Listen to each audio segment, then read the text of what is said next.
خراب نہیں ہوگا، وہاں تو چاول ہی کھلانا پڑے گا نا جو اس کی پسند ہے. اور مظفر نگر کا مہمان ہوں میرے دوست، مجھے مسئلہ بھی معلوم ہے کہ 3 دن کی ضیافت واجب ہے. کوئی مہمان آیا اور آپ نے اس کے رہنے کھانے کا انتظام نہیں کیا تو اسے حق ہے کہ اچھا کھلانا چاہیے، یہ بھی مسئلہ معلوم ہے مجھے. اور مظفر نگر کا مہمان ہوں، میرے حضرت والا فرمایا کہ ان کے خادم میرے مخدوم حضرت حاجی عبدالرزاق صاحب فرمایا کرتے ہیں کہ مظفر نگر کے بچے سے کسی نے پوچھا کہ بیٹا دودھ سے روٹی کھاؤ گے یا چینی سے؟ اس نے کہا کہ چینی کو دودھ میں ڈال کے اس سے کھاؤں گا، وہاں کے رہنے والا. اس طرح آسانی سے بات ہے دوستوں، میں اپنا حق لیے بغیر نہیں جانوں. ویسے بھی یہ بات ہے کہ ہم سب کو عزت مطلوب ہے. ایک آدمی اس وقت ہدایت اتری ہوئی، اپنے حصے میں اس ہدایت کو لے کر ہم دنیا اور آخرت کی فلاح، کامرانی، عزت کا فیصلہ نہ کریں تو ہم سے زیادہ کس کی بدبختی ہوگی.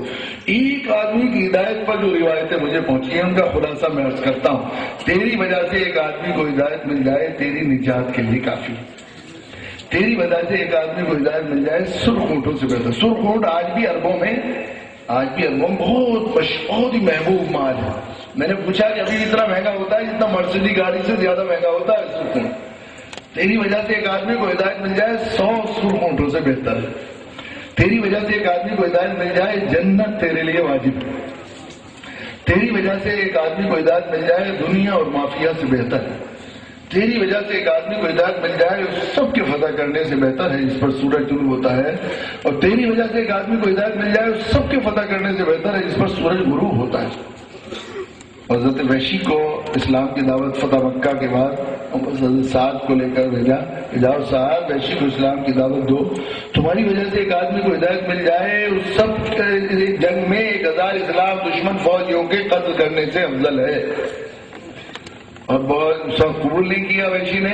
بار بار آیتیں نازل ہوتی رہی اور بعد میں وحشی آئے، وہ نقاب ڈال کر اللہ کے رسول صلی اللہ علیہ وسلم کی خدمت میں اسلام قبول کرنے کے لیے. تو جیسے نقاب اٹھایا تو حضرت عمر رضی اللہ تعالیٰ بلک گئے جلال میں. اس صفاق کو نا میرے نبی اجازت دی ہے میں اس کی گردن اڑا دوں. آپ کے چچا کا صفاق قاتل؟ آپ نے فرمایا نہیں. پھر دوبارہ تکرار کی. تمہاری وجہ سے ایک آدمی کو ہدایت مل جائے 1000 اسلام دشمن فوجیوں کے قتل کرنے سے افضل. ردان و خیر کفائی رہی مشہور تھی، جو کسی خیر کے ذریعہ بن جائے اس کو اس کے کرنے والے کے برابر ثواب ملے گا.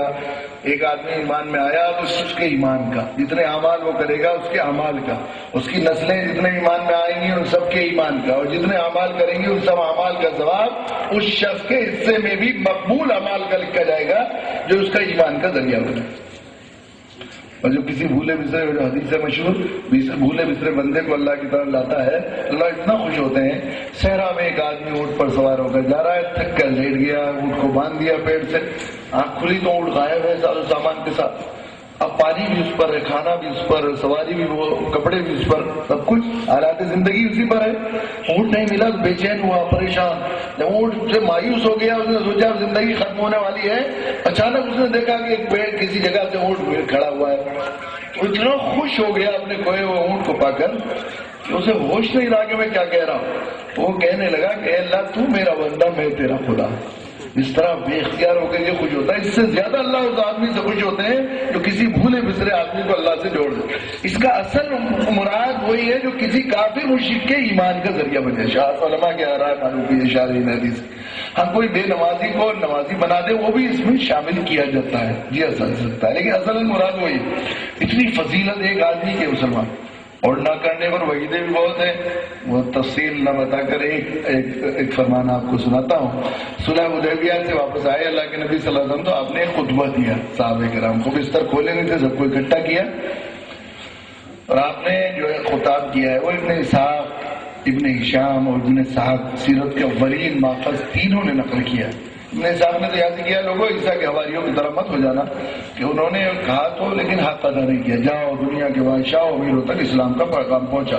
باقی تینوں نے یہاں سے شروع کیا لوگوں میں پوری انسانیت کے لیے اللہ کا رسول بنا کر بھیجا گیا ہوں تاکہ توحید کا پیغام ہر گھر ہر انسان تک پہنچا دوں اور کوئی گھر اور کوئی نفس اس کلمے کے پیغام سے محروم نہ رہے. اور آخری جملوں کو اس مجلس کا سبق سمجھ کر یاد کر کے جائیں.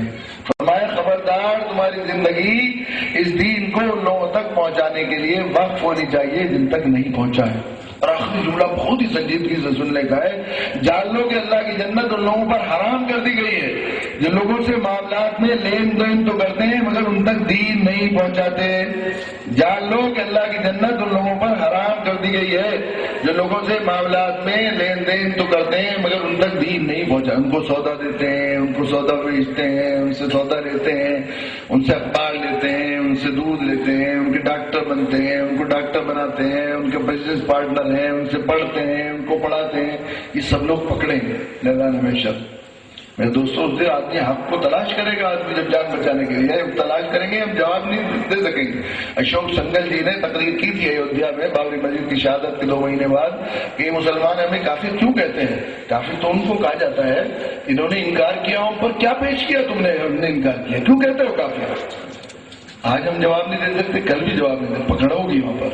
اس دن کی پکڑ سے بچنے کے لیے اور تمام فضیلت حاصل کرنے کے لیے اور میری مہمانی کا حق ادا کرنے کی دیر ہو گئی ہے. اور دیر تک میں پھر دوبارہ اگر سمجھ میں نہیں آئے مجمع اس وقت تک یہاں سے رخصت نہیں ہوگا جب میں سے ہر ایک میرا میزبان جہاں کھڑے ہوئے ہیں پیچھے سے آگے تک اللہ کو حاضر ناظر جا کر مجھ سے وعدہ نہیں کریں گے کہ ہم لوگ بہت دن ہو گئے دعوت سے مجرمانہ غفلت کر کے ان اپنے خونی رشتے بھائیوں کو غیر سمجھ کر حریف سمجھ کر ان کو دوسری نگاہ سے دیکھتے رہے.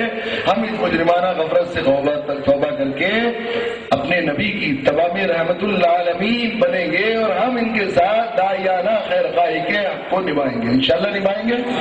سب داعیانہ منصب کے ساتھ جئیں گے انشاءاللہ جی. اب جئیں گے تو کیسے؟ خواب میں جئیں گے. خواب میں تو نہیں جینا.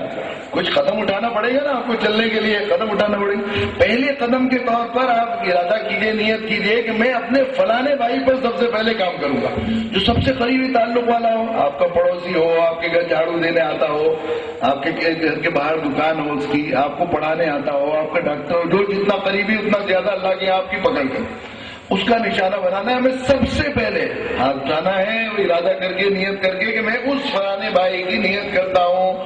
اس کو میں ہدایت نہیں دینی. ہدایت تو نبی نہیں دے سکتے. آپ کو اپنی بساط بھر کوشش کرنی ہے اس کو دوزخ سے بچانے کی. اس میں کیا کرنا ہے؟ طریقہ تو آپ اپنے لحاظ سے بھی سوچ سکتے ہیں لیکن میں کچھ چند باتیں کہتا ہوں وہ کر لیجیے آپ اور پھر دیکھیے کیسے ہدایت ہوتی ہے. سب سے پہلے تو اسی مجلس میں اس کے لیے دعا کرنی ہے. اللہ میرے فلاں بھائی کو ہدایت، اللہ فلاں بھائی کو، راجندر کو ہدایت، ڈاکٹر راجندر کو، ہمارے ماسٹر فلانے کو ہدایت دے دی، ہمارے دودھ والی جو بیچاری آتی ہے اس کو ہدایت دے دی. کسی کو نشانہ بنا کر ہدایت کی دعا کرنا اللہ کے نبی صلی اللہ علیہ وسلم کی ایسی متروک سنت ہے جو خواص امت میں بھی نہیں پائی جاتی. اللہ کے نبی صلی اللہ علیہ وسلم دعا کرتے تھے اللہ اہل دوستا کو ہدایت دے دیجیے، اللہ مخالفہ کا دل اسلام کے لیے پھیر دیجیے، اللہ فلاں کو ہدایت دے دیجیے، اللہ ان 2 عمروں میں سے کسی ایک کو ہدایت دے کر اسلام کی تقویت کا ذریعہ بنا دیجیے. تو کسی سنت کے پر عمل کا اگر 100 بار شہید ہونے کا ثواب ملے گا تو آپ کو صرف اس دعا کرنے پر 100 بار شہید ہونے کا ثواب ملے گا. پھر آپ دعا مانگے اللہ اس کو ہدایت دے دیے، اللہ اس کو ہدایت دے دیے. تو وہ ترس پیدا ہوگا آپ کو. باقی النفس قرآن مجید کی 128 آیتوں میں نبی کے اس درد اس سوز کا ذکر کیا گیا ہے. اللہ کا باقی النفس کا اللہ نبی اپنی جان کو ہلاک کر دیں گے اس غم میں کہ یہ لوگ ایمان لے آئے. یہ تڑپ یہ ترس دل میں پیدا ہو جائے گی تو آپ دیکھیں گے تو ہدایت ہو جائے گی. بات کہنے کی تو بات کی بات ہے، اس طرح کا سر جب دعا مانگے اللہ ہدایت دے دیجیے، اللہ ہدایت دے دیجیے، اپنی ذات سے بے اعتمادی اللہ کی ذات پر اعتماد پیدا ہوگا. بڑے سے بڑے کو دعوت دیتے ہوئے آپ ہچکچائیں گے نہیں اور کوئی قبول کر لے گا تو اکڑیں گے نہیں کہ میری وجہ سے تو نہیں ہو. پھر آپ جب دعوت دعا دیں گے بعض دفعہ دعا ہی کریں گے، دعوت دینی نہیں پڑے گی، ہدایت ہو جائے گی. پھر آپ اس کو طرز سے دیکھیے. میری کتابیں آپ کی امانت آپ کی سیوا میں تمل میں بھی چھپی ہے، ہر زبان میں چھپ گئی ہے، وہ تیلگو میں بھی چھپی ہے، وہ ہندی میں بھی چھپی ہے. وہ کتاب دے دیے 2-3 دفعہ. کتنے لوگ ایسے ہیں اسے پڑھ کر مشرف اسلام ہو گئے. یہاں پر چھپائی بھی جا سکتی ہے، شاید ہوگی بھی ضرور یقیناً کہیں نہ کہیں جگہ پر. آپ خود چھپا کر اس کو تقسیم کر سکتے ہیں، دے سکتے ہیں. بہت اس کے عجیب عجیب واقعات ہیں، وہ دے دیجیے. پھر اس کو کہیے کچھ پریشانی ہوں گی، مسائل ہوتے ہیں ہر ایک کے، پریوار کے، کاروبار کے. وہ مالک بہت اس کے اچھے اچھے نام ہیں. ان ناموں میں سے 2 نام ہیں ہادی اور رحیم. صبح سویرے اسنان کرتے ہیں تو آج جیسے صبح اسنان کریا تو آپ نے کلی کری یا پیسٹ کرنے کے بعد 100 بار یا ہادی یا رحیم پڑھ لیا. ہادی کے معنی منزل تک پہنچانے والا، رحیم کے معنی دیا ہوا. 100 بار. میں ایک بچپن میں روایت پڑھی تھی جو آدمی ہادی اور رحیم سے اپنے رب کو یاد کرتا ہے اس نے خاتمہ اس کا اللہ کے ذمے ہے.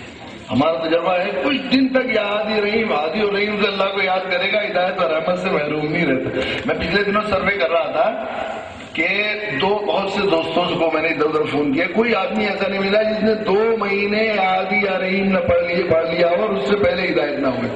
2 مہینے پڑھنے کے بعد مجھے کوئی ایک آدمی